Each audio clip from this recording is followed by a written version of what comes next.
on est à la Piskabet. Deuxième paragraphe. Tarash Rabbi Simlai. L'Olam, il s'adhère à la proche de la Kadosh Baruch Hu, Hakar Yifad. Qu'est-ce que ça veut dire? Donc, Rabbi Simlai nous enseigne. Toujours là, l'homme doit d'abord énoncer les louanges de Dieu, et seulement après cela, commencer à prier. Qu'est-ce que ça veut dire? Ça veut dire, par exemple, dans Shemona Esrei, on ne commence pas tout de suite par nos demandes, mais on commence par les louanges. Que Dieu est grand, il a Kadosh, etc. Minalan, d'où le sait-on? On est dans la ligne 18. D'accord? D'où le sait-on qu'il faut d'abord énoncer les louanges de Dieu avant de commencer à faire nos demandes. Dirtiv, comme il est marqué, Va'et Hanan al Hashem ba'et hayi. Hein? C'est bon? J'ai la suite. Ah, c'est bien. C'est la parashat Bar Mitzvah? Ouais. Donc Moshe Rabbeinu il fait un flashback et il raconte aux Israël ce qui s'était passé précédemment. Donc il dit j'avais supplié Dieu en ce temps-là. Et il dit après ça, hein, Hashem Elokim ata achilota l'arot de l'Avlecha, oh Dieu mon Dieu, j'ai commencé à montrer à ton serviteur qu'il avait fait toutes sortes de louanges. Pour qu'il batre Aïberana Beret Aretzatorah. C'est donc après qu'il est marqué, je te demande Dieu de pénétrer en Eretz Israël. Donc avant que Moshe ne supplie Dieu de pénétrer en Eretz Israël, d'abord il énonce tous les louanges de Dieu. C'est comme Yona aussi. Yona, quand il veut voir sa du poisson, il a fait sa prière, il a dit que des louanges. D'accord. Alors, pourquoi c'est si important? Regardez. Vous savez, שהתפילה תהיה נקייה מכל רעיון של שינוי רצון והתפעלות בחוק השם יתברך. Il faut que la prière soit propre de toute pensée du changement de la volonté de Dieu. Voilà, page 2 l'Inva. Mashou Dea Kozeret, de penser qu'on puisse changer la volonté de Dieu et qu'il soit influencé sous nos supplications, évidemment, et une pensée mensongère. Dea Kozeret, c'est le coup concernant Dieu. Non seulement c'est mensonger, ou mevia la shratat sidre hashlemut haenoshit, et ceci amène à la corruption de la société humaine. Qu'est-ce que ça veut dire? Si on pense que Dieu est influençable sous nos supplications, et vu que l'homme a tendance à vouloir s'élever à Dieu, Lomar, ressembler à Dieu, donc on ne va pas être plus royaliste que le roi, si Dieu lui-même succombe sous les supplications des hommes et change de décision suite à cela, donc l'homme ne peut être plus grand que Dieu. Et donc il n'y aura plus de justice dans ce monde. Vous comprenez l'exemple que j'ai donné la fois précédente. Donc quelqu'un qui a roulé à 200 à l'heure dans une ville et qui a fait un petit enfant. Le juge donne le verdict, 20 ans de prison.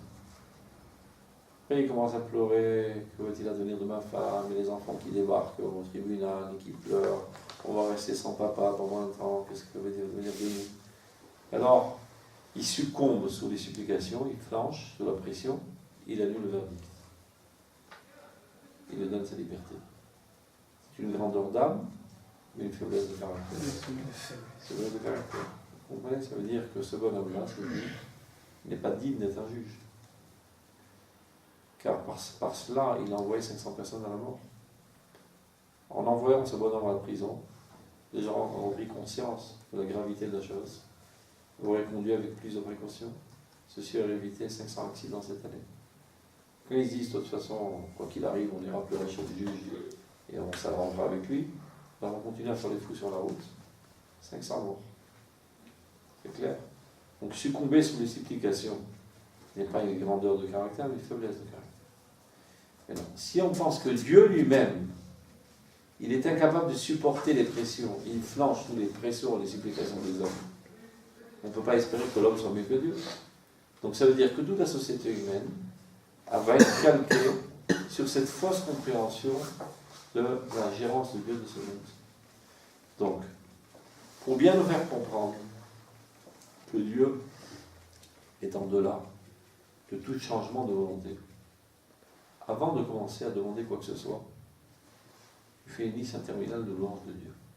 Pour bien graver dans ta personnalité que Dieu est grand, que Dieu est infaillible, que Dieu est parfait, et que rien au monde ne peut le changer. Une fois que ceci est bien clair dans ta pensée, tu peux demander ce que tu as envie. Sachant par avance que tu ne changeras pas ce monde. Alors à quoi ça sert de prier? On va expliquer quel est le mécanisme de la prière. La prière, elle est efficace, elle est effective, mais pas en changeant la volonté de Dieu. Okay, c'est pour ça qu'on fait dans la Mia, on fait Shomer Tefila après beaucoup d'autres brachot avant? Non, bien avant d'abord. D'abord, tous les Mizmorim qu'on dise, Alléluia, Alléluia, qui comptent la grandeur de Dieu dans la construction du monde, la gérance du monde, etc. etc. C'est l'introduction de l'introduction. Et même dans le Shemona Esrei, tu commences pas tout de suite à Adahon et Adam Daret. Le Abraham, le Israël, le Yaakov, le Mehayamiti, Maël Kadosh, qui ne sont pas des deux mondes. Ils ne font que décrire la grandeur de Dieu. Ce n'est qu'après que tout ça est bien gravé dans ta conscience que tu commences à demander toutes tes demandes. Bien. Alors regardez ce qu'il dit dans le texte. Ligne 20. Ligne 19. C'est que la tfila, il faut que la tfila soit propre. C'est Nekia Mikol Rayon Shel Shinui Retson Veitpalut Vechok Shilvarach. Il faut que ce soit bien clair dans ta tête, bien propre dans ta tête, que Dieu est en delà de tout changement de volonté et de toute impression. Mashouda Kozemet, c'est une idée fausse. Béachas le coup concernant la divinité. Tu peux dire que c'est une idée fausse, c'est pas ça seulement, c'est qu'il y a ça sur ça des implications directes sur la manière dont la société va forger sa manière d'être. Mashouda Kozemet, Béachas le coup, ou Mevia la Shratat Sidra Shlemut Aenashit. Tout ça amène à une corruption de la société humaine. Ou le Oumadze. Et d'un autre côté, c'est-à-dire une fois que c'est bien clair que la volonté de Dieu est inchangeable, et d'un autre côté,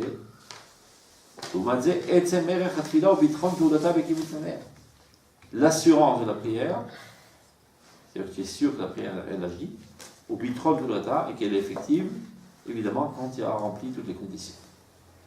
Gam ilevad peulat asagat amekukash.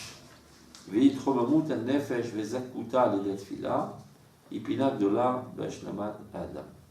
C'est-à-dire, mis à part le fait que la prière va exaucer toutes tes demandes, et mis à part l'élévation de ton âme et sa pureté, sa purification grâce à la tfila elle-même est un fondement essentiel dans la perfection de l'homme. Alken. Il faut que tout prieur comprenne. Cette fila est nifla. Cette fila est une loi merveilleuse. Que Dieu a gravé dans son monde. La shlamat yitzura bechol darkei shlemut, pour les parfaire dans tous les chemins de la perfection. Biyichud letachlit hashlamatam hamusarit hanitzmachat mimena, et essentiellement pour la finalité de la perfection morale qui en ressort. Il ne s'agit pas de quelque chose de naturel, que Dieu ne plaise, dans l'essence divine. C'est la raison pour laquelle, avant la tfila, tu dois d'abord compter toutes les louanges de Dieu. Les orotes, pour que ce soit clair.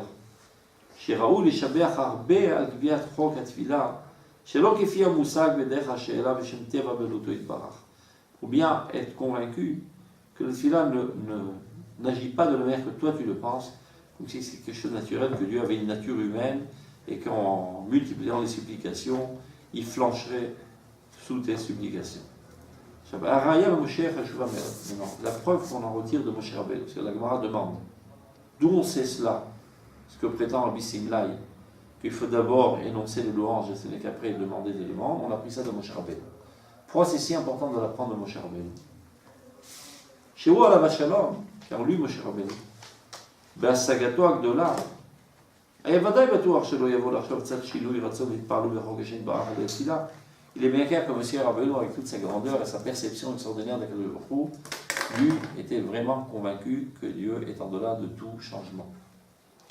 Mikol Makom, et malgré tout cela, Irba Lagim Shifro. On voit bien que Moshe Rabbeinu, qui lui est propre de toute tendance de croire que Dieu est changeable, malgré cela, avant de demander de rentrer en Eretz Israël, il a énoncé toute une liste de louanges. Les galotes Menakoach El Hapoal, Amitat Adea, Ariouya, Liot Reshuma, Belev El Netfila, pour bien mettre à l'œuvre cette pensée si importante de comprendre que Dieu est en delà de tout changement. Pas pour lui, lui il le comprend bien, pour que nous on le comprenne. C'est pour ça que Moshe a fait une liste si longue de louanges avant de commencer sa demande, pour que pour les générations à venir on comprenne que Dieu est immuable. Et qu'Abraham a comme donc par exemple tout homme comme nous, qui n'est pas tellement proche de la vérité, chez Charles Toeb et d'autres autres, qui est susceptible de se tromper. Donc chez Raoul Agdim, Maché Romem, Nacho, Yamida, Adiseo, Amitiot. Donc, il serait convenable, d'abord et avant tout, de dénoncer une liste de louanges de Dieu. C'est clair? Des questions? Continuons. Rabbi Eliezer, Omer, en sait Tzilat Keva et Tzilat Tarnumi. Ce qui veut dire. Rabbi Eliezer nous enseigne.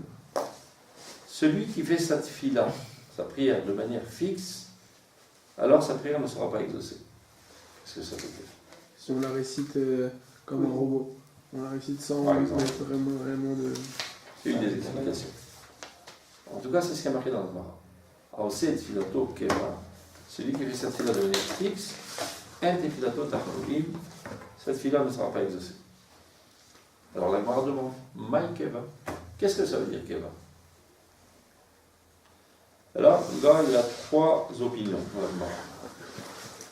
Amar Rabbi Yaakov Aridi, Amar Abu Shaya, Kol Shetfilato Doma Alav Kemasri. Nous enseigne. Rabbi Yaakov dit au nom de Rabbi Shaya, tout celui pour qui la tfila est considérée et perçue comme un fardeau. Pour tout celui pour qui la tfila est considérée comme un fardeau, cette tfila ne sera pas exaucée. C'est quoi un fardeau? Encore une corvée. Tous les jours, j'ai toutes sortes de corvées assumées. Je me lever du lit, je me brosser les dents, je dois aller au boulot, je n'aime pas tellement le faire, mais je n'ai pas le choix, je dois aller à l'école, je fais mes exercices de maths, ça me prend la tête, mais je dois le faire quand même. Mais... Toutes sortes de corvées. Une corvée de plus dans la liste des corvées quotidiennes, me pointer à la synagogue et m'ennuyer pendant 3 quarts d'heure. Mais que puis-je faire? Je suis religieux. Pour appartenir au clan des religieux, je dois passer ma carte tous les jours, 3 quarts d'heure à Shachrit, 20 minutes à Midra, un quart d'heure à Arvit.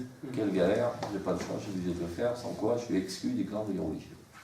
Oui. On connaît des gens comme ça? Non. Stop. Alors. Mais même si c'est genre le matin, Shachrit, on prie vraiment avec Kavana. Quand on se lève le matin, c'est une galère.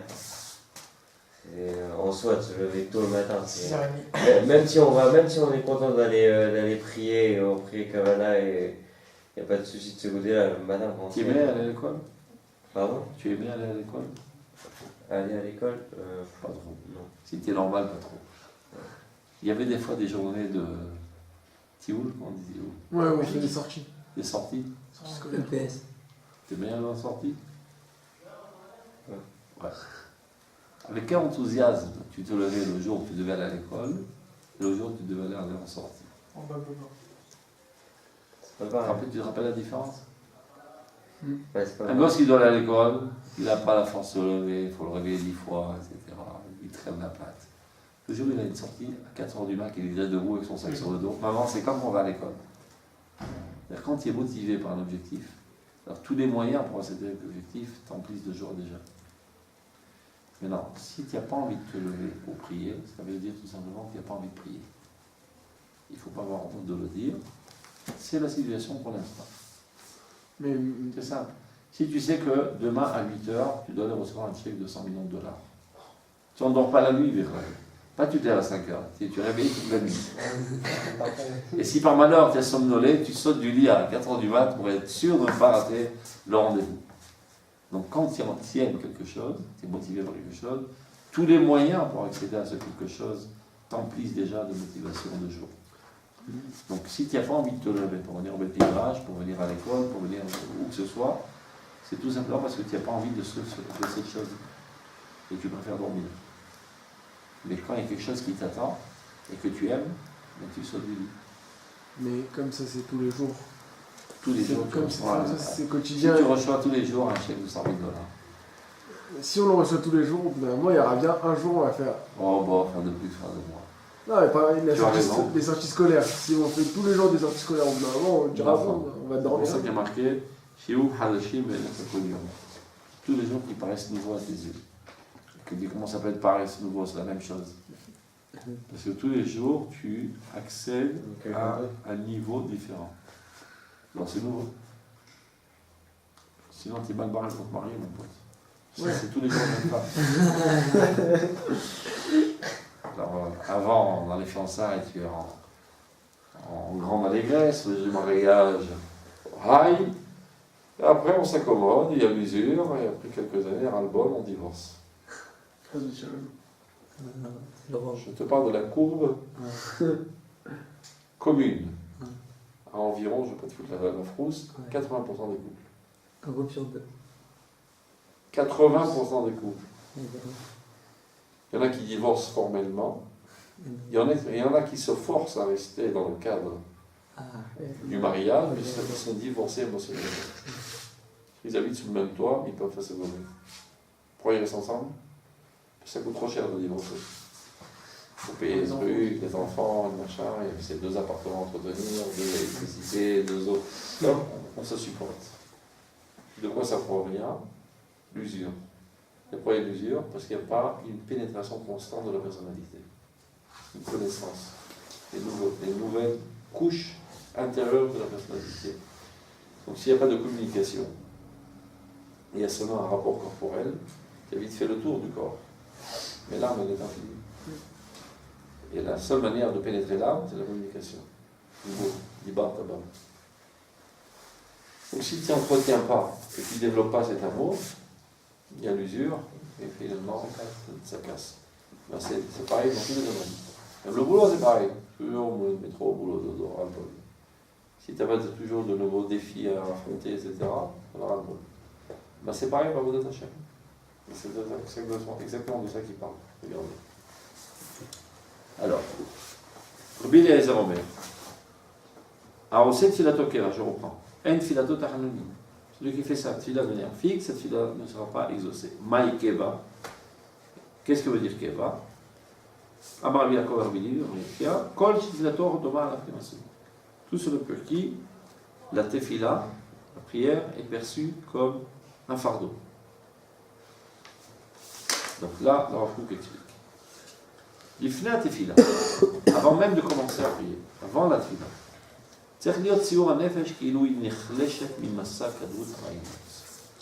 ton état d'âme doit être comme si tu étais affaibli du poids, du fardeau des pensées obscures.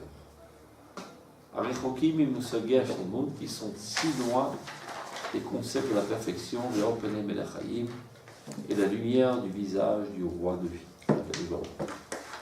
Je ne fais que traduire.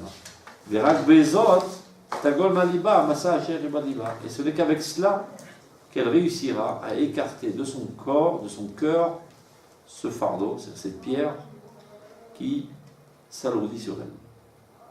Comment? Beshofra sicha lifnei yotzra ve'abia shem shamayim, en déversant sa parole, sa prière devant son Créateur et son Père qui est au ciel. Qu'est-ce que ça veut dire tout ça? L'âme, on le dit à plusieurs reprises, elle aspire aux choses les plus nobles. Toi, tu aspires à une tranche de beurre avec la confiture. Et l'âme, elle s'en fout pas mal de ta tranche de beurre et ta tronche de flag, elle s'en fout pas mal. Elle, ce qui l'intéresse, c'est Mekabès Nitra Amo Israël, la réunion de tout peuple d'Israël sur cette terre. Bonnet Béné Yerushalayim, la reconstruction de Jérusalem. Tachonel Adam Da'at, le déversement de la sagesse pour tout le peuple d'Israël et dans l'humanité entière. Ça l'intéresse. Ça l'enthousiasme. Mais toutes ces petites histoires à dormir debout, là, ça la fait bailler et ça lui démonte la mâchoire tellement elle s'ennuie. C'est-à-dire la quasi-totalité de la journée. Tu t'adonnes à toutes sortes d'occupations qui barbent l'âme à en mourir. Elle étouffe. Elle sent un rocher qui repose sur elle et qui l'étouffe. Mais comme elle t'aime bien, elle est prête à supporter. Avec toutes tes manies, tes idioties et tes bêtises. Elle n'a pas le choix. Elle n'a pas le choix. Elle a le choix, elle peut partir. Mais Dieu leur a ordonné de rester en toi. C'est pour revenir à l'histoire de notre conjugalité. C'est comme un mari et une femme. Elle a ses envies, ses désirs, ses aspirations, qui très souvent sont totalement différents de celles de l'homme. Comme elle a décidé de vivre avec lui. Elle aime bien. Il a toutes sortes de trucs bizarroïdes, ce bonhomme. Je sais pas, il aime courir sur le gazon et donner des coups de pied sur des ballons. Quel idiot. Au lieu d'acheter des boucles d'oreilles, d'acheter des robes. Ça, c'est des choses intéressantes. Il aime bien faire du bruit avec une perceuse. Quel idiot, alors. On va prendre un pinceau, dessiner un paysage. Stam restait à côté de moi, parler de ça et de ci, devant les vagues de la mer. Ça sont des choses intéressantes. Il aime faire du bruit, prendre sa moto, faire du bruit, prendre un pot avec les copains, boire un verre de bière. Des choses totalement idiotes. Ouais, mais elle aime bien, elle ne veut pas casser la convivialité, donc elle supporte.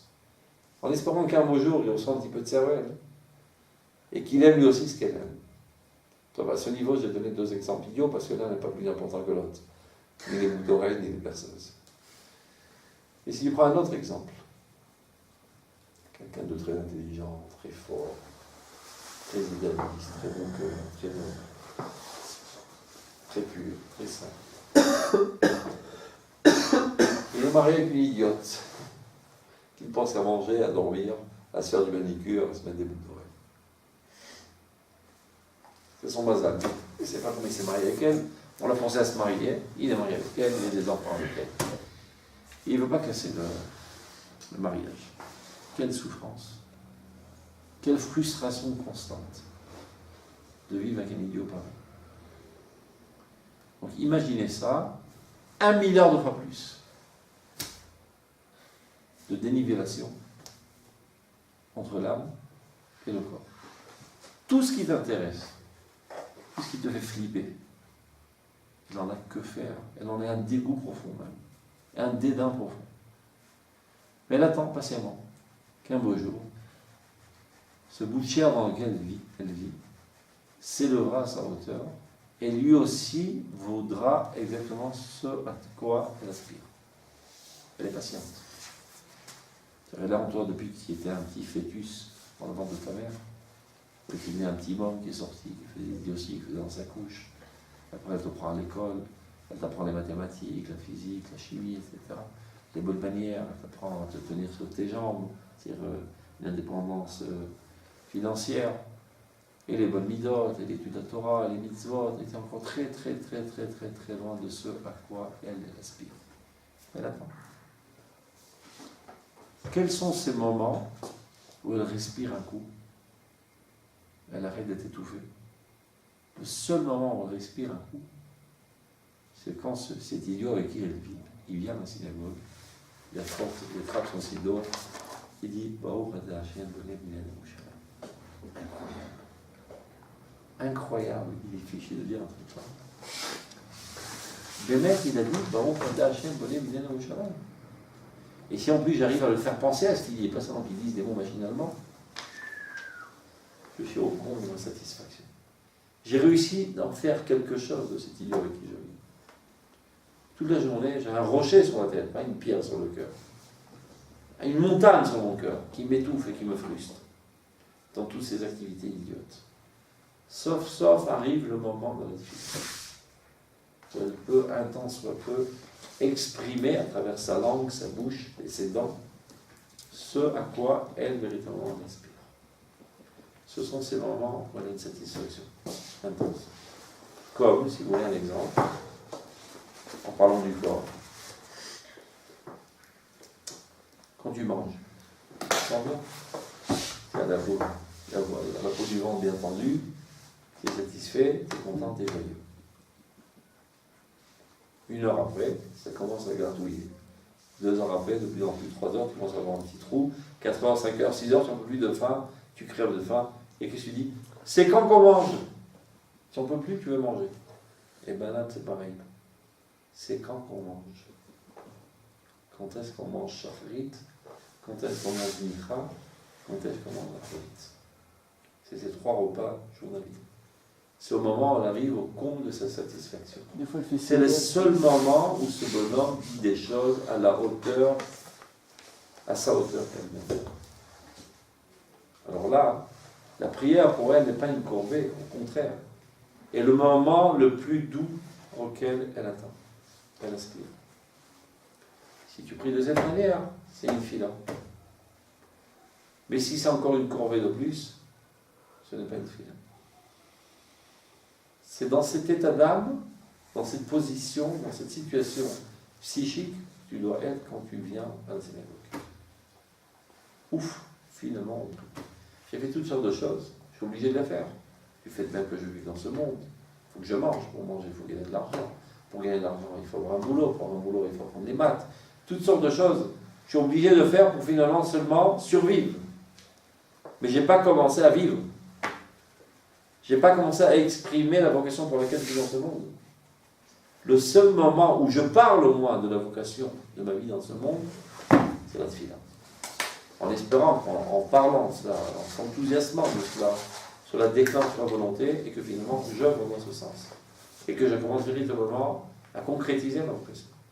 Et que je me trousse les manches et je commence à œuvrer pour le retour des Juifs en Israël, pour leur construction de Jérusalem, à Taram la Dardat, etc. C'est clair? Regardez dans les mots. Donc, ça c'est ce qu'explique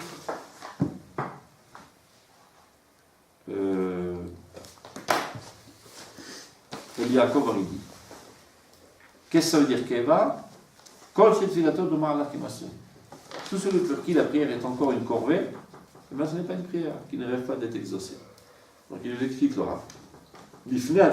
Avant la tefila, ça veut dire avant d'avoir prié, tu dois ressentir que l'âme est affaiblie. C'est comme quelqu'un qui n'a pas mangé pendant 6 heures. De quoi elle est affaiblie? Du fardeau, du poids des pensées obscures. C'est quoi les pensées obscures? Comment gagner de l'argent, comment avoir une bonne bagnole, comment chercher une belle femme, etc. etc. Pour l'âme, ce sont des pensées idiotes et obscures. Et c'est ça ce qui intéresse. Il n'y a que ça qui intéresse le bonhomme dans lequel je vis. Elle étouffe.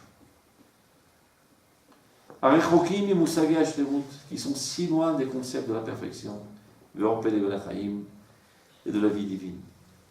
Et seulement avec cela, c'est quoi cela? La tefila, elle pourra repousser de son cœur ce fardeau qui pèse sur elle. Beshofra sicha, en déversant sa parole devant son Créateur. Finalement, elle se tient devant Dieu, l'âme qui est dans le corps. Oh mon Dieu, ramène les Juifs en Israël. Oh mon Dieu, reconstruis Jérusalem. Ouf, là elle respire un coup. Ou Bazet aussi formex. Et par cela, elle se rajoute de la force, elle se renforce. Et donc elle remplace cet esprit lugubre dans lequel elle se trouvait, elle s'emplit d'allégresse. Le roi Khadasha, Oz, Khedrat Hashem, là, elle aura un nouvel esprit avec puissance et joie sera avec elle. Aval, par contre, on est à la ligne 34. Quand cette conception manque, ça c'est pas ce à quoi tu penses avant de prier.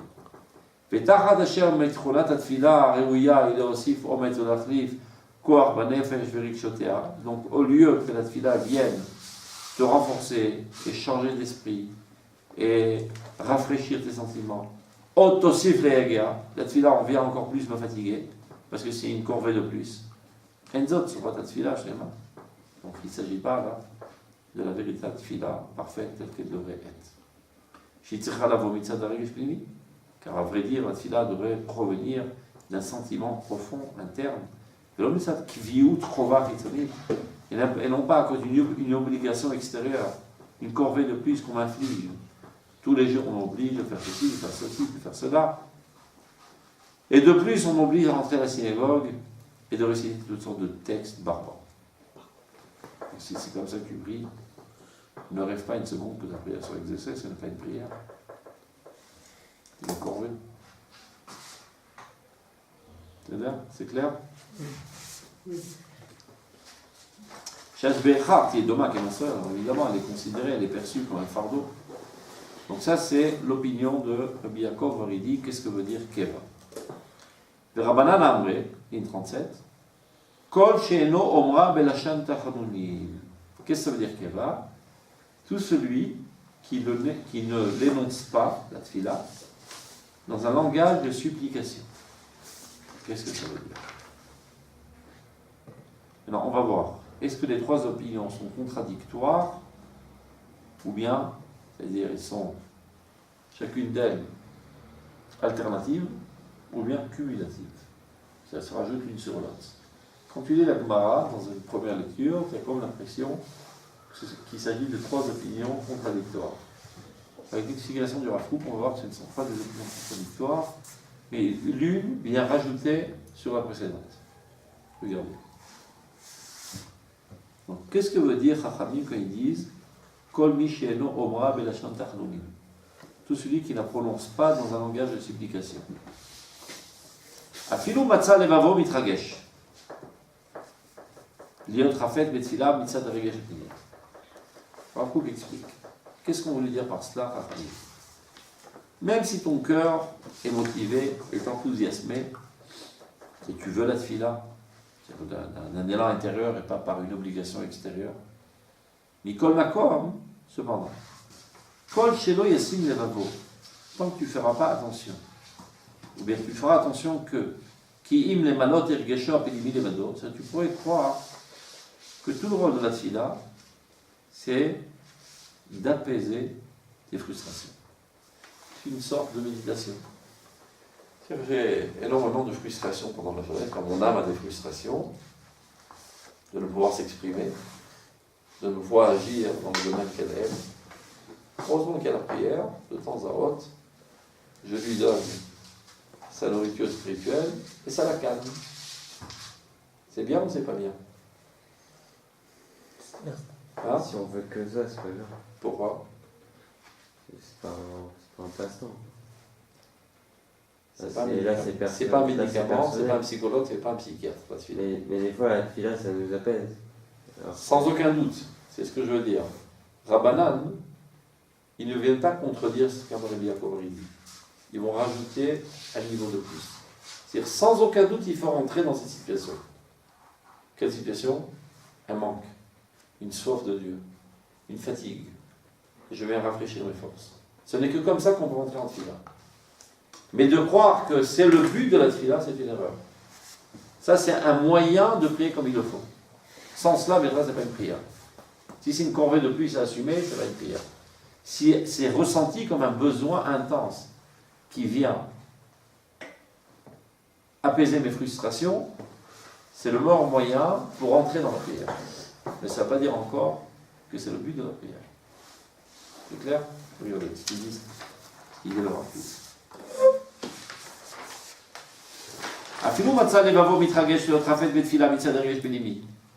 C'est ce qu'a préconisé Rabbi Yaakov Haridi. C'est-à-dire qu'il ressent un besoin intense intérieur de prier. Et Kol Makom, malgré tout, Kol Shelo Yasim Levavo, Ki Im Lemalot Ergasho Apinimi Levado, si toute son intention est seulement d'apaiser ses frustrations, de combler son manque, ceci n'est pas le fondement de la tefila. N'oublions pas que la tefila est le service de Dieu et pas le service de toi. Vous comprenez?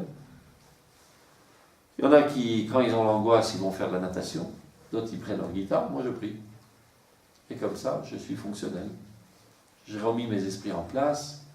Maintenant, je me sens bien dans ma peau, je peux travailler. Donc tu ne sers pas Dieu. Tu ne fais que te servir toi-même. Servir Dieu, c'est un avodat Hashem, c'est-à-dire c'est pour Dieu, non pas pour moi. C'est clair? Ça veut dire chez Akir, il faut qu'ils prennent conscience, qu'ils comprennent. Chez Ergesh ou Ensaï Nachon, cette situation de frustration qu'on doit ressentir à la prière n'est qu'un moyen. L'Amid Matzav Nacho Verenota Mofen la Tefila, c'est de se mettre en position adéquate pour prier. Avanikara, et l'essentiel de la Tefila, ou Na'ala, Bikol Regashot Nefiredala, est bien en delà de tous les sentiments humains. Moi je dis ça, il y a des fois des gens qui disent les travers, c'est à la mode aujourd'hui, les travers. Je connais ça en français, les travers. De sentir profondément lié à cela. Si je suis en transe quand je prie, je suis prêt à prier. Ou sinon, je ne prie pas. Regarde, tu es venu pour être en transe, tu es venu pour prier. Tu veux t'éclater? Va dans une discothèque. Tu es trompé d'adresse. Prends une guitare, joue, je ne sais pas, des trucs, tu vas courir dans la forêt. Donc on va faire de la musique pour être en transe dans la prière. L'essentiel, c'est pas d'être en transe. L'essentiel, c'est de servir Dieu. Que tu sois en transe ou que tu ne sois pas en transe, tu peux servir Dieu de toute manière. C'est clair?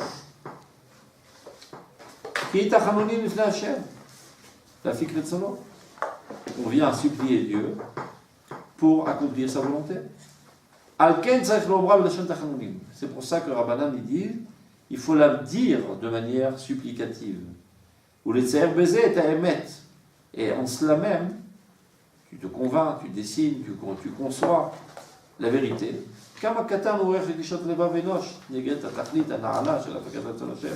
Combien est petit la valeur des sentiments humains relativement à l'objectif suprême qui est l'application tout simplement de la volonté de Dieu. Shiba les dettes et fila. Ça veut dire, pour bien mettre en évidence que la prière n'est pas une manière d'apaiser tes supplications, mais une manière de servir Dieu, donc tu te mets dans une position d'esclave devant son maître. Et donc tu exprimes ça de manière supplicative. Donc, qu'est-ce que veut dire par là? Ce qu'on dit Rabbanan, ça ne vient pas contredire ce qu'a dit Rabbi Yaakov Haridi. Ça vient juste expliquer ce qu'a dit Rabbi Yaakov Haridi. Rabbi Yaakov Haridi t'a dit tu dois rentrer dans une situation d'âge, de sensation, de frustration profonde, et ce n'est qu'avec la prière que tu vas alléger et ranimer tes forces, etc. Mais il n'a pas voulu dire par là que c'est le rôle de la tefila. Ce n'est que le moyen de rentrer en tefila. La tefila, c'est de servir Dieu, c'est de faire en sorte que la volonté de Dieu apparaisse dans ce monde, que finalement les Juifs reviennent en Israël, que Jérusalem soit reconstruite, et que la justice en Israël soit fondée sous la justice de la Gemara, et pas sur la justice française ou ottomane ou turque. C'est ça ce qui nous intéresse. Et non pas que moi je me sens bien, je me calme, mais je m'en fous en fait, que la volonté de Dieu s'applique ou pas, ça m'est complètement égal. De mon point de vue, tu veux faire une partie de cartes, de ballon, de basket, l'essentiel, je me suis apaisé. Parce que là, c'est pas de la méditation, c'est le service de Dieu. C'est-à-dire d'œuvrer de toutes nos forces pour que la volonté de Dieu soit concrétisée dans ce monde. C'est bien. Donc ça, c'est Rabbanan. Continuons. Donc ça, c'est la deuxième opinion. Qu'est-ce que veut dire Tfilato Keva? Troisième opinion. Ligne 41. Rabba et Rabbi Yosef. D'après Tarvaïou. Kol Sheno Yachol Echadesh Badabar. Alors Rabba et Rabbi Yosef disent les deux ensemble. Qu'est-ce que ça veut dire Keva? Tout celui qui n'est pas capable d'innover. Qu'est-ce que ça veut dire innover? On dit tous les jours le même texte. On ne va pas inventer une nouvelle formule de prière. Alors innover en quoi? Dans la compréhension du thème. Aujourd'hui, j'ai une certaine compréhension du thème. Demain, je dois avoir une compréhension plus profonde. Après-demain, encore plus profonde. Et c'est comme ça qu'on n'arrive pas à l'usure. Sans quoi, même si tu es enthousiasmé, même si tu vas à la volonté de Dieu, si tu rabâches tous les jours la même chose au même niveau, à longue échéance, il y aura une usure et il y a peu de chances que tu arrives à être enthousiasmé. Mais si tous les jours tu dévoiles un nouveau niveau de compréhension, c'est khalash. Alors tu es enthousiasmé. Ça, c'est une manière de comprendre. Ou bien, si ce n'est pas un nouveau niveau de compréhension, ça s'appelle une actualisation de la tefila. Ça veut dire, tu dis, bon, Hashem, bonne venir au Shalom. Dieu reconstruit Jérusalem. C'est une manière générale. J'ai lu aujourd'hui dans les journaux qu'aujourd'hui, il y a un débat à la Knesset. Est-ce qu'on va rajouter un quartier à la frontière de Jérusalem ou pas? Il y en a qui sont pour, il y en a qui sont contre. Et donc, Les juifs au quartier arabe. Des juifs, évidemment. Alors tu pries de toutes tes forces que ceux qui sont pour rajouter les quartiers juifs, leur plan réussisse. Et donc c'est nouveau. Ça veut dire, c'est le même idéal éternel qui est concrétisé ponctuellement aujourd'hui dans ce projet. Donc c'est quelque chose de nouveau qui est censé te motiver davantage parce que c'est concret, c'est actuel. C'est une autre compréhension de l'Echadesh Badavar. Et nouveau, faire quelque chose de nouveau. Innover. Alors regardez. Après, Rabbi Yosef de Metavoy, Kol Shenlo, Yachol Echadesh Badavar. Donc, אין די במה שתלווה הערה של הכרת בגול השם יתברך עם ההרגש הטבעי הפנימי ועולה של הנפש. C'est-à-dire, ce qu'ont préconisé les deux précédents, ça ne suffit pas, il dit. C'est-à-dire de comprendre la grandeur de Dieu et de venir dans une situation adéquate du point de vue de la sensation de la frustration. כי צריך שהשכל יתפשט בפעולותיו יותר מן ההרגש. Il faut que ton intellect se développe plus que ton sentiment, à tel point que tu sois capable d'innover, une nouvelle compréhension. En plus du sentiment interne, ça veut dire, hier, j'ai été enthousiasmé de la compréhension X de venir de Bnei Yerushalayim. J'ai compris ce que Bnei Yerushalayim, et conséquemment à cela, je suis motivé, enthousiasmé. Maintenant, j'ai compris X plus 1. Plus profondément, c'est quoi la Yerushalayim? Et ça suffira de comprendre, parce que la tfila, c'est pas du Limud Torah, c'est pas de l'intellectualisme, c'est vouloir frère, de servir Dieu de tout votre cœur, c'est-à-dire de t'enthousiasmer dans ces idées. Donc, tout en priant, il faut s'élever à une compréhension plus haute et drainer le sentiment à cette nouvelle compréhension et s'enthousiasmer de cette nouvelle donnée. C'est ce que préconise. C'est bien. À cela rajoute Rabbi Zera. Alzama Rabbi Zera, Yachina les coups de Shembaginta. Rabbi Zera dit, je suis capable de le faire. Ce que vous préconisez, Rabbi Yosef, je suis capable de le faire. Je suis capable, tout en priant, à penser à une couche plus profonde du thème et m'enthousiasmer en conséquence. כי גודל ההרגש לא מנע אצלו את השכל מתת תנובתו לפי מצב היום והשעה. La grandeur de son sentiment, son enthousiasme si grand qu'il avait en priant, ne l'a pas empêché, n'a pas empêché son intellect de donner ses fruits selon la situation actuelle. C'est-à-dire, des fois, il y a des gens, quand ils sont dans une situation émotionnelle, ils ont l'incapacité de trop réfléchir intellectuellement. Parce que le sentiment a le dessus, ils sont en émotion, ils ne sont pas capables d'analyser froidement, de discerner les choses. Lui, Rav Zera, il dit, moi je suis capable de le faire. J'ai bâti ma personnalité de manière que je suis capable, parallèlement, à m'enthousiasmer et garder aussi toutes mes facultés intellectuelles. Je suis capable de le faire. Ce n'est pas le problème, je suis capable de le faire. Omlam, cependant,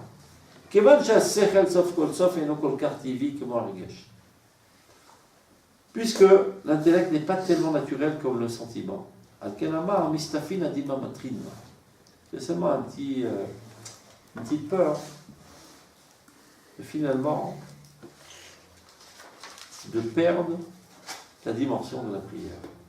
Ah oui. Et ma chère, la mouscalote, yoter mekvi sheochal lamshich et rikshi alev apnimi alev. C'est-à-dire d'ici, je m'adonne à une activité intellectuelle pendant la prière, vu que l'intellect, ça va vite, et c'est pas tellement naturel, en plus c'est plus artificiel que le sentiment, je risque de partir au large, dans toutes sortes de pensées, de déduction et d'induction, etc., et de me retrouver finalement en train d'étudier au lieu d'en train de prier. Et donc je ne me trouve plus dans le cadre de la prière. Je suis capable de le faire, mais il y a un risque trop grand. De penser, mais Kabes c'est Tram Israël. Voilà le verset. Pourquoi Rahamim ont dit les Kabes c'est Tram Israël? Ils ont pas dit les Kabes pésoré Israël. Chez là, il commence à se poser des questions. Et pendant la prière, il fait tout plein de Hidushim. Donc tout d'un coup, il est en train de prier, en train d'étudier à toi. C'est une activité intellectuelle, une activité émotionnelle. Donc, mistafila midlima matina. J'ai peur de sortir du cadre de la prière. Qu'est-ce qu'il dit? Regardez. Ligne 46. Mistafila dima matrina, ve machech à la muskalot. Donc je vais être attiré vers toutes les activités intellectuelles. Yoter mikfi sheuchal amshir et trikshar lev apelimi. Bien plus que je pourrais rattraper le terrain avec le sentiment. C'est-à-dire, l'intellectualiste va aller très vite. X plus 1 plus 2 plus 3 plus 2 plus 10 plus 20. Et le sentiment est encore à X plus 1. Et il traîne la patte à X plus 2. Donc je suis dans une activité de Limoutora, pas une activité de prière. Donc je suis sorti du cadre de la prière. Au basé, et donc je sortirai du cadre de la tfila. Donc lui, il est en controverse avec Rabbah et Rabbi Yosef, il dit pendant la prière, c'est pas le moment. Si je veux être Mechadesh Badavar, c'est avant la prière. Après la prière, pas pendant la prière. C'est bien? Donc pendant la prière, je ne laisse que l'activité sentimentale. Qui est accompagné du sechel. C'est-à-dire, la controverse est de savoir, est-ce que je mets le sechel en avant et le sentiment qui essaie de rattraper, ou bien au contraire. Je mets le sentiment en avant et le sechel derrière qui supervise que je ne fasse pas d'idiotie. Parce qu'un sentiment qui n'est pas supervisé par le sechel, on peut arriver au pire des catastrophes. C'est clair. Tu laisses ton sentiment agir de manière libre et tu tombes amoureux de la voisine d'en face. Alors que tu es marié et qu'elle est mariée. Donc, sentiment c'est bien, mais toujours supervisé par le radar derrière qui a les sechel. Qui a le droit de rentrer en émotion dans les frontières que le sechel te fixe. Tomber amoureux c'est bien, mais pas de n'importe qui de ta famille, pas celle d'en face. C'est clair? Donc, c'est ce qu'il préconise. En avant, le reggae, parce que c'est la tfila, mais toujours derrière le sechel. C'est-à-dire בצירוף השכל המתלבאים בו. מבלי להרחיב יותר את השכליות בעת שליטת הרגש הטוב. Donc sans trop développer et multiplier l'activité intellectuelle pendant le moment de l'emprise du regesh qui est la tfila. Donc Shem Keva, maintenant il conclut tout ce qu'on a vu. Le mot Keva qu'on a vu dans le Gemara chez Loa, c'est Tfilato Keva. Kolel Kolel Shlosha comprend en lui ces trois opinions. Elles ne sont pas contradictoires l'une envers l'autre, mais s'accumulent l'une après l'autre. Donc, Kichisaron a Karapenimit, le manque de conscience interne, c'est-à-dire de sensation, de frustration, Yuchla Veshem Keva, ça c'est aussi considéré comme Keva. Si tu fais ça machinalement, sans avoir véritablement un besoin interne de prier. Yubne Shenom Kabel Shilouy, Kifichilou Regashotana. A Regashativi Levado, Yikare Keva. Et si tu te bases seulement sur ce sentiment de dire voilà, la prière c'est bien, 3 fois par jour je vais combler mes frustrations, c'est aussi Keva. Évidemment, chaque compagnie, vous pouvez avoir été la fèche, car c'est quelque chose de tout à fait naturel qui ne demande pas tellement d'efforts. Alors que le travail intellectuel, c'est l'iknota qui demande d'être acquis par une perfection libre, ceci est contre Teva et en delà du Teva. Mais Tzimtzum HaSechel et Tzarfo Gamken Rak Efi Yerech Hargasha Ativit. Maintenant, c'est la date de Chachamim qui disent que nous, on n'est pas d'accord que seulement on soit en émotion, mais il faut aussi un chidouche, des Chadesh Badavar. Donc, minimiser l'activité intellectuelle seulement à la capacité du Regesh. Gamze Teva, Gamze Keva. Il fait des chaque compagnie, mais dans l'homme pachette, Rousmigou, la Troula, Ativit, car il ne permet pas de se propager en delà de la tendance naturelle de l'âme. Chou Kavoa Gormet, qui elle est fixe et se tient au même endroit. C'est clair? Vous êtes libre.